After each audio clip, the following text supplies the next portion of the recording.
I sure will. Good morning, everybody. You're listening to The Voice. Come on, dig me now. One and only Steve Harvey. Man, got a radio show. Ain't he good, man?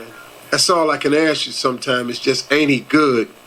Ain't God been good to you? Well, for me, the answer is yes, all day, all the time. And you too, really. You know, all of us, have moments where it's not going to go our way. And all of us are going to have times where we're going to have some major disappointments in life. But see, this is not the time to blame God. And so many people look at it like that. If God is up there, why would God allow this to happen to me? Well, that's because, man, we're involved in this thing called life. And God never promised anybody that life would be easy. He never promised anybody that life would be, if you came to him, that it would be a carefree ride. He never said that anywhere. There's nowhere in Scripture, man, that your life would never, ever have problems or setbacks. Because that is what life is. Life is full of challenges, and especially if you're trying to accomplish something. I heard a friend of mine told me in D.C. the other day, he said the road to success is always under construction. I just busted out laughing because, man, I can't tell you how true that is. The road to success is always under construction. It's always got barrels set up. It's always got detours on it. It's always got the men at work signs. It's always got to stop, slow down, dangerous curve ahead. So, that is the way it is. So God never promised us that there would not be these things in front of us, these challenges. What he did promise us is that he would help us get through them, that we would survive them all, and we would come out better for it. And no matter what happened to us, he would see us through. He promised us, and this is what he does. See, this is the relationship with God, y'all. This is what the deal is. It's so that when it pops off, you can handle it better. And that when you come under attack, see, everything ain't God testing you. Sometimes God tests you. Sometimes people just take it upon themselves to try you. Sometimes Satan he busy 24/7. Sometimes he send people for you. Some people come and you just minding your business and here they come. Whatever the case may be, God is there so that when you get tested, when you are tried, that you will win. And it don't always look like you winning every day. Some days it looks like, man, that cat right there going through it. And people can see it. Man, they going through it. Boy, they attacking him. Some people pile on your wagon with the attacks. Well, since everybody else doing them, let me join in and do them too. Don't know you, but just gonna do you because everybody else is doing you. It's a popular thing now. Since everybody else is attacking, we gotta attack too because that seems to be the popular thing to do. I don't know what didn't happen to us as a society, but it has a lot. Well, let me just go on and give you my opinion. Ever since we took prayer out of schools, there's just some crazy stuff been happening. I guess that explains what's happening with the schools now. You take prayer out to schools, what you want to come in there. So anyway, long story short. So when it seems the popular thing to do to attack, but what God does is God helps you survive it. God helps you walk through the fire without getting burned. That's Isaiah 43:1-2. That's one. I memorized this one because I came under a severe attack myself and my family, and I watched him as people were heaping stuff on myself and my family that don't even know me, man. I was just going somewhere and all of a sudden somebody rolling their eyes at me that don't even know me. People that used to speak to me quit speaking to me. And I was just going, okay, what is this about? But through all of that, all of it, God walked myself and my family through the fire and we didn't get burned. Because after he got us through it, that incredibly that incredible test we had to go through, after we came through it, man, it looked like we was never on fire. But we was walking in a room that was full of flames.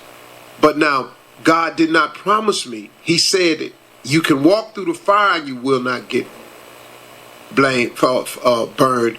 And then he promised me that when it was over with, there wouldn't even be any soot on me. So it wouldn't even look like that I've been in a fire. But see, what he did not promise in that verse was when you were walking that it wasn't going to feel scorching hot sometimes. He didn't say that sweat wasn't going to be rolling off your head. He didn't say that you wasn't going to be uncomfortable. He just said, I'm going to walk you through the fire and you won't get burned. It can be extremely hot in a room without you getting a 3rd degree or 1st degree burn. So that is the promise that God has made to us. And that is the one that we got to lean on. And, and it helps us in so many ways. I was talking to a young man this weekend in D.C. about making a decision about his future.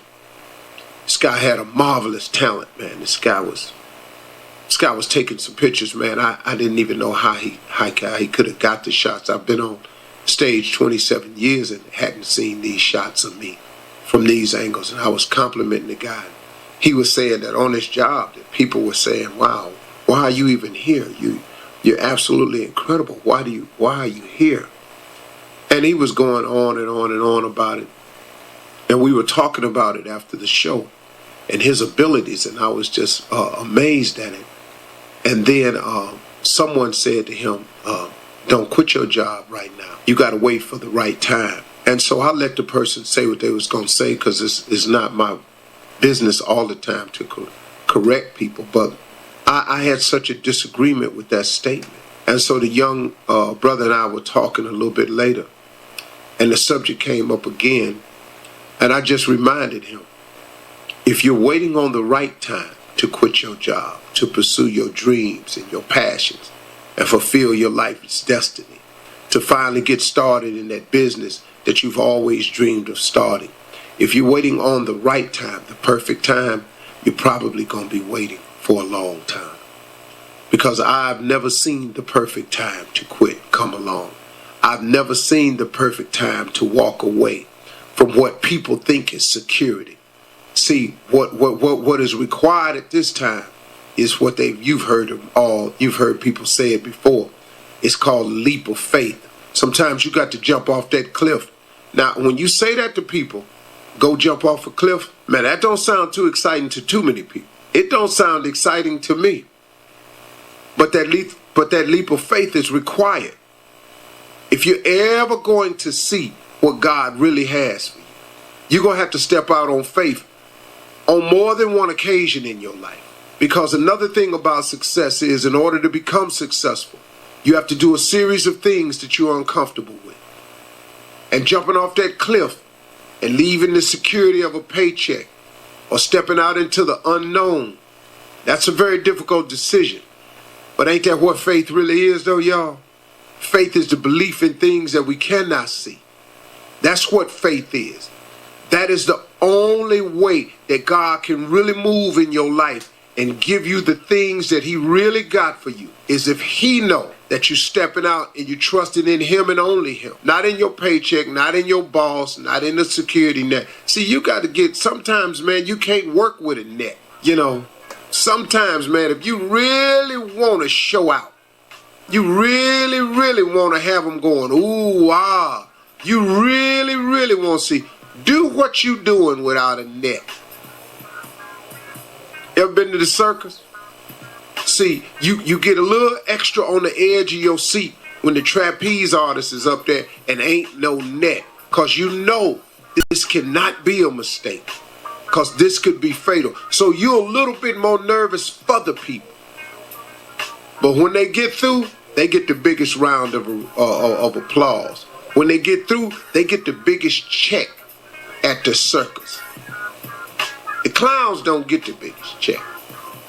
You just get out the Volkswagen, squirt some water in each other's eyes. You say, everybody can be a clown. Don't nobody know you. We got on makeup.